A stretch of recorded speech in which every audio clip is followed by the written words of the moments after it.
ডিসেম্বরের মধ্যে ত্রয়োদশ জাতীয় সংসদ নির্বাচনের জন্য আইন শৃঙ্খলা সংশ্লিষ্ট সব প্রস্তুতি সম্পূর্ণ করার নির্দেশ দিয়েছেন প্রধান উপদেষ্টা ডক্টর মোহাম্মদ ইউনূস।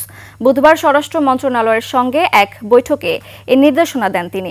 পরে ব্রিফিংয়ে প্রেস উইং জানায় প্রয়োজনীয় নিয়োগ ও প্রশিক্ষণ সম্পন্ন করারও নির্দেশ দিয়েছেন প্রধান উপদেষ্টা। মেহেদী হাসানের report. Colour expert, George sap এবং মাইল্ড অন হ্যান্ডস টেকনোলজি সমৃদ্ধ অরিক্স ক্রিস্টাল ওয়াশ আপনার লন্ড্রি এক্সপার্ট। শুভেচ্ছা।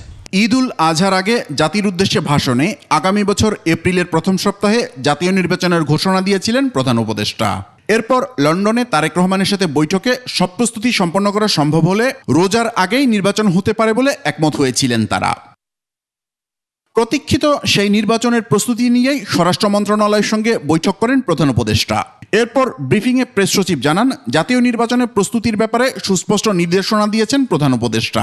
আইন শৃঙ্খলা বিষয়ক যত প্রস্তুতি নির্বাচনকে ঘিরে সব প্রস্তুতি উনি নিতে বলেছেন বাই ডিসেম্বর। এই ডিসেম্বরের মধ্যে সমস্ত প্রস্তুতি শেষ করতে বলেছেন। প্রয়োজন হতে পারে নতুন নিয়োগ ও প্রশিক্ষণেরও।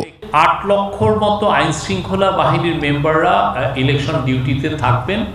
উনি নির্দেশ দিয়েছেন যে এই পুরো 8 লক্ষই যাতে এই ইলেকশনটা কিভাবে হবে আর শান্তিপূর্ণভাবে ইলেকশনটা যাতে হয় সেটার প্রশিক্ষণ তাদেরকে ইনশিওর করার কথা বলেছে। গত 3 নির্বাচনে যারা দায়িত্ব পালন করেছেন সম্ভব হলে তাদের বাদ দিয়ে আগামী নির্বাচন করার বিষয়টিও আলোচনায় এসেছে। নির্বাচনের আগে ডিসি, এসপি, ওসি, টিওনো এগুলোকে রিশাফল করার কথা বলা হয়েছে এবং রিশাফলটা কিভাবে করা হবে এটা একটা র্যান্ডম ওয়েতে করবে। আসছে নির্বাচনে দেশি বিদেশি 2 লাখ পর্যবেক্ষক থাকবেন বলে জানানো হয় ব্রিফিংয়ে। এছাড়া সচল থাকবে ইন্টারনেটও। নির্বাচন ফেব্রুয়ারি অথবা এপ্রিলে হবে। মেহেদী হাসান, 21 টেলিভিশন, ঢাকা। কাঠামো দরকার সেটা প্রস্তুত করতে